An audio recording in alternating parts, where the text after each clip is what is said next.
Hello everyone. आज के class में देखेंगे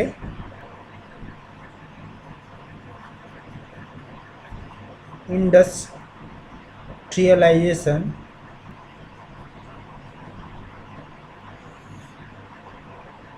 ठीक है, इसका क्या असर है। ठीक है, इंडस्ट्रियलाइजेशन मतलब कि अगर हम लोग शिफ्ट हों बाकी दूसरे सोर्स ऑफ इनकम से इंडस्ट्री पे।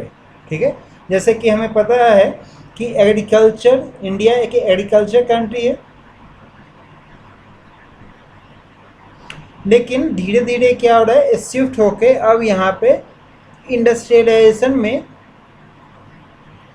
यहाँ पे शिफ्ट हो रहा है। बहुत इंडस्ट्रियलाइजेशन में यहाँ पे शिफ्ट हो रहा है। वजह इसका क्यों है? क्योंकि इस पर हम कंप्लीटली निर्भर नहीं हो सकते हैं। अगर इस पर निर्भर होंगे तो हमारे कंट्री का जो जीडीपी है, इकोनॉमिक ग्रोथ है, ये फास्ट नहीं हो सकता है और हम लोग बिलो द पॉवर्टी लाइन, बहुत सा परसेंटेज बिलो पॉवर्टी लाइन में यहाँ पे रहेगा।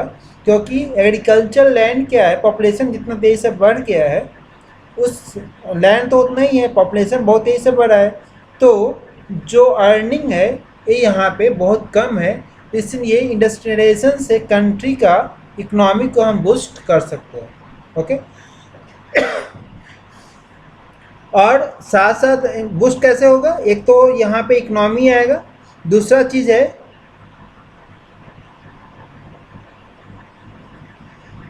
कि यहाँ पे एम्प्लॉयमेंट मिलेगा। ठीक है, जैसे कि कोई भी अगर मान के चले कि कोई कंपनी है, ठीक है, अगर टीसीएस ही है तो ये एक कंपनी है। इस ढंग से अगर टाटा स्टील है, एक इंडस्ट्री है, तो ये इंडस्ट्री है, तो इसमें क्या होगा कि हम बाहर से सामान को हम नहीं मंगाएंगे, इंपोर्ट नहीं करेंगे, हमारे कंट्री में बनेगा। बहुत होगा तो रॉ मटेरियल्स या कुछ टेक्नोलॉजी हम बाहर से मंगाएंगे, लेकिन बाकी चीज़ क्या होगा, यहाँ पे हमारे कंट्री का ही रहेगा। उसके बाद कि अगर यहाँ तक, अगर हमारे कंट्री में इंडस्ट्री रहेगा तो यहीं के लोग यहाँ पे काम करेंगे, बाहर से तो लोग हम लोग मंगाएंगे नहीं। ठीक है, अगर आएगा भी तो बहुत कम मात्रा में। तो इसमें क्या होगा कि यहाँ पे जॉब्स देखो मिलेगा, और जॉब्स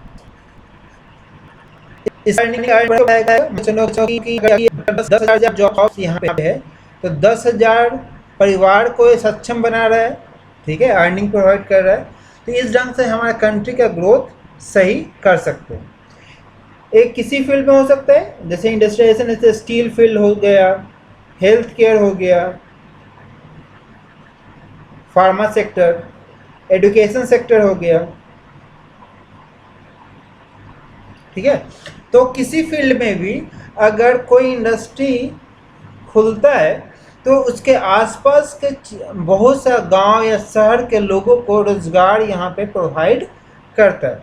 ठीक है,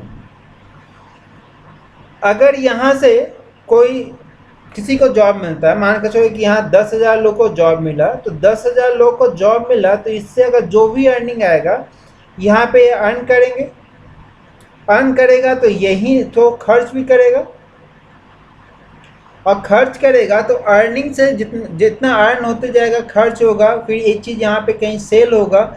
ठीक है, तो इस ढंग से सभी को यहाँ पे इकोनॉमी मतलब बूस्ट होगा, इकोनॉमी रेगुलेट होते रहेगा। जिसके पास अर्निंग ही नहीं है वो खर्च ही नहीं करेगा, खर्च नहीं करेगा। अगर सबको अगर पैसा अपने पास रखे रहे, खर्च अगर ना हो, तो देश का इकोनॉमी एक जगह पूरा इकट्ठा रहेगा, बाकी दूसरे हाथ में नहीं जाएगा। दूसरी बात है कि यहाँ पे जो भी प्रोडक्ट बनाएंगे तो इंडिया में नहीं, इंडिया के बाहर भी दूसरे कंट्री में, कुछ छोटे कंट्री या बड़े कंट्री, मान के जो बांग्लादेश में सक्षम नहीं है तो बांग्लादेश में यहाँ पे, या फिर बड़े बड़े कंट्री। और फार्मा के बारे में बात करें तो यहाँ पे बहुत सा जो फार्मा कंपनीज है अपना प्रोडक्ट को यूएसए में सेल करता है। क्यों? क्योंकि यूएसए में मैन्युफैक्चरिंग यहाँ पे कॉस्टली है, जबकि इंडिया में मैन्युफैक्चरिंग सस्ता है। तो यहाँ से इंपोर्ट करके जब वहाँ जाएगा, मतलब वहाँ इंपोर्ट होगा, तो उसमें भी इसको चीप कॉस्ट में यहाँ पे उपलब्ध हो जाएगा। ठीक है। तो इसलिए यहाँ पे बहुत सारा एक्सपोर्ट हम कर सकते हैं और बाहर का इकोनॉमी यहाँ पे आ सकता है। अगर बाहर का जितना डॉलर यहाँ पे इंडिया में आएगा उतने यहाँ पे रुपीज़, ठीक है, तो रुपीज़ यहाँ पे स्ट्रांग होते जाएगा। ओके, तो रुपीज़ वहाँ पे जितना स्ट्रांग हमारा रहेगा। दूसरी बात है कि अगर एग्रीकल्चर, इंडिया के एग्रीकल्चर कंट्री हमेशा से रहा है, एग्रीकल्चर कंट्री,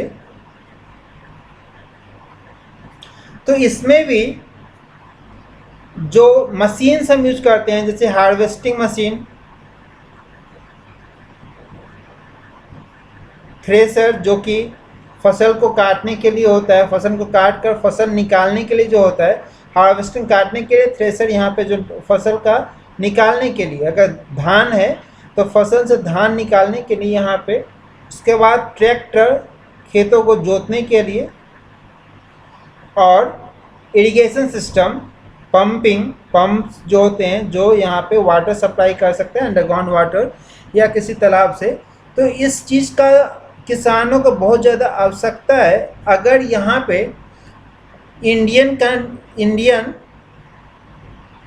कंपनी ही इसे बनाए तो आसानी से ये इंडियन किसान के नट्स को पकड़ के उसके अनुसार ये बना सकता है, यहाँ के क्लाइमेट के अनुसार पे और यहाँ के रेटिंग्स के अनुसार पे यहाँ पे मशीन से यहाँ पे बना सकता है। हमें बाहर से इंपोर्ट नहीं करना है। बाहर से इंपोर्ट करेंगे तो क्या होगा कि ये चीज़ कॉस्टली पड़ेगा तो किसान उतना कॉस्टली यहाँ पे प्रोडक्ट खरीद नहीं पाएगा।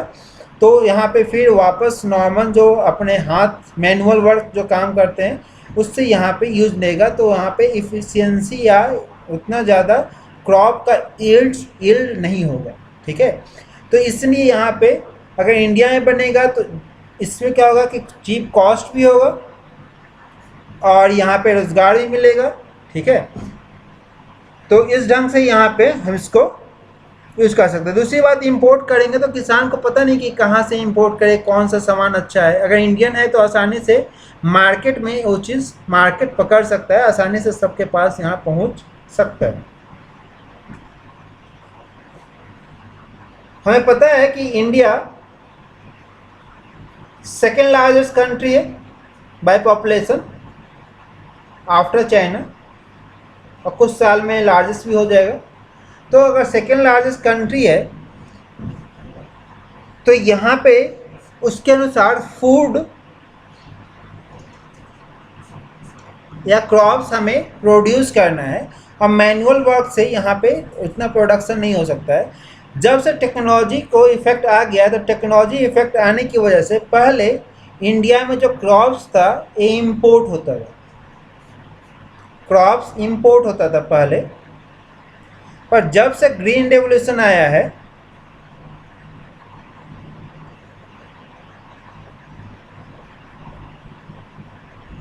जब से यहाँ पे ग्रीन रेवोल्यूशन आया है, यहाँ पे हम बहुत सा चीज़ ऐसा है जिसमें हम एक्सपोर्ट करते हैं।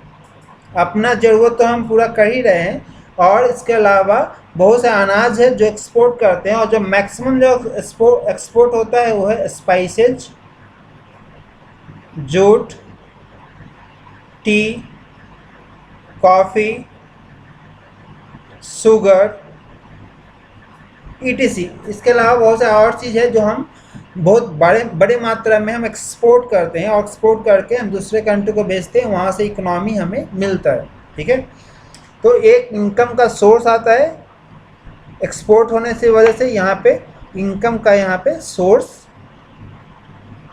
जनरेट होता है।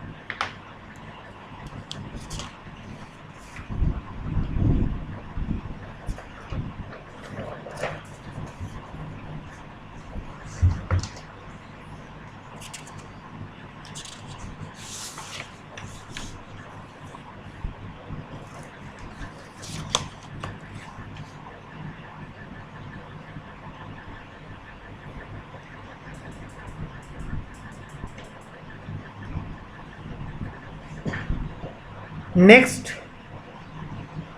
थर्ड पॉइंट है कि जितने ज़्यादा फॉरेन ट्रेड करेंगे, फॉरेन ट्रेड यानी कि इंपोर्ट एंड एक्सपोर्ट,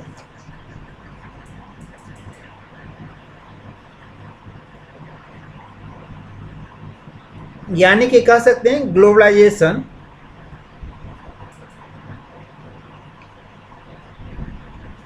पहले 1990 से पहले इतना आसानी से दूसरे बाहर के कंट्री का सामान इंडिया में और इंडिया का सामान बाहर के कंट्री में नहीं जा सकता था। बहुत सारा rules, tough and rules and regulation था। पर जब से ग्लोबलाइजेशन आया है तब से क्या है कि किसी भी कंट्री का सामान आसानी से कुछ टैक्स पे करके, जो नॉर्मल टैक्स है इंडिया में, जो टैक्स है जीएसटी वगैरह जो भी टैक्स है उससे थोड़ा सा ज़्यादा टैक्स देना पड़ेगा, और उसको पे करके यहाँ पे बाहर की कंट्री का प्रोडक्ट्स यहाँ पे बना सकते हैं, मतलब आ सकता है। ठीक है, इसी वजह से इंडिया में जो मेडिसिन्स है, फार्मा का जितने प्रोडक्ट है सस्ता में बनता है।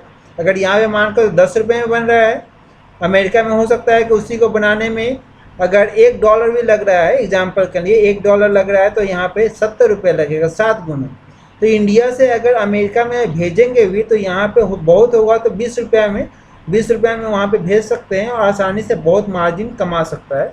इसलिए इंडिया का प्रोडक्ट आसानी से वहाँ पे, क्योंकि यहाँ पे मैन पावर सस्ता है और इंडिया का परचेजिंग पावर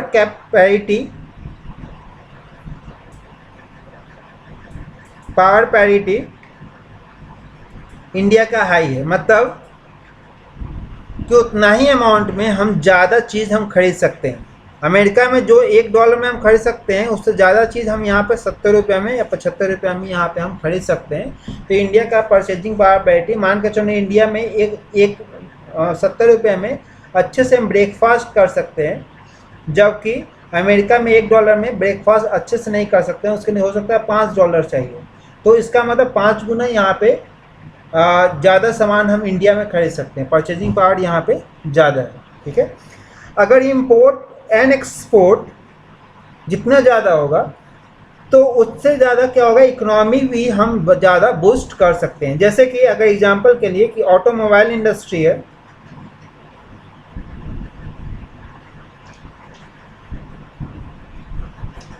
और इस ऑटोमोबाइल इंडस्ट्री में मान लेते हैं कि कोई भी कंपनी हो, तो हम यहाँ पे कोई चीज़ इंपोर्ट कर रहे हैं। ठीक है, जैसे कि इसका इंजन है या कार्बोरेटर है या जो भी इंजन का पार्ट है, ठीक है, इसको हम इंपोर्ट किया। इंपोर्ट करने के बाद हमने क्या किया, उसको असेंबल किया। टाटा का कोई गाड़ी है या मारुति का कोई गाड़ी है, उसमें असेंबल कर लिए, और असेंबल करने के बाद इसको वापस से हम उसी कंट्री या दूसरे कंट्री में इसको बेच दें। ठीक है, तो उससे क्या होगा कि हमें जो मार्जिन होना चाहिए, मान के चलो हमने सामान मंगाया तो यहाँ से हमने कुछ पैसा दिया, फिर यहाँ से लेकर अच्छे मार्जिन से हम यहाँ पे बेच सकते हैं। तो जो अच्छे मार्जिन यहाँ से अर्न हुआ, मान के चलो 6 लाख यहाँ पे कोई गाड़ी बनाने में है और टैक्स मिला के 7 लाख, 1 लाख टैक्स, और यहाँ पे 8 लाख में इसको बेच दिए, तो 1 लाख का मार्जिन हो गया, 1 लाख का, और 1 लाख जो आएगा हर गाड़ी का यहाँ पे इंडिया में आएगा। तो इससे हम इकोनॉमी इंडिया का बूस्ट कर सकते हैं। तो इंपोर्ट एंड एक्सपोर्ट जितना ज़्यादा होगा उतने आसानी से हम नया प्रोडक्ट हम बना सकते हैं। देखो, ज़रूरी नहीं है कि हर चीज़ एक ही जगह बन जाए। मान के चलो कि मोबाइल कंपनी है, ठीक है, तो मोबाइल क्या करता है, सब कुछ असेंबल करता है। उसका जो कैमरा है किसी और कंपनी का होगा, उसका जो टच स्क्रीन किसी और कंपनी का होगा, उसका म्यूजिक सिस्टम किसी और कंपनी का होगा। चिप जानते हैं कि स्नैपड्रैगन या मीडियाटेक का यहाँ पे रहता है, या मीडियाटेक, दोनों में से कोई एक सबसे ज़्यादा। कैमरा मान के जो सोनी का हो सकता है, म्यूजिक हो सकता है सोनी का, ठीक है, कोई अगर सैमसंग का हो सकता है। इस ढंग से सब कुछ यहाँ पे असेंबल करते हैं और फिर आसानी से बेच सकते हैं। तो इसमें हम एक ही कंपनी सब कुछ नहीं बना सकता। कार मेकिंग अगर है ऑटोमोबाइल इंडस्ट्री, तो एक ही कंपनी सब कुछ नहीं बना सकता है। तो इसलिए हमें क्या चाहिए, कुछ चीज़ें इंपोर्ट करना है और बाकी इसको बना के कुछ हम एक्सपोर्ट भी कर सकते हैं। नेक्स्ट है फोर्थ पॉइंट,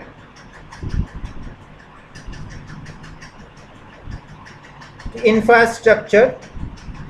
इसको नेक्स्ट वीडियो में देखेंगे, ठीक है। तो अभी के लिए इतना ही।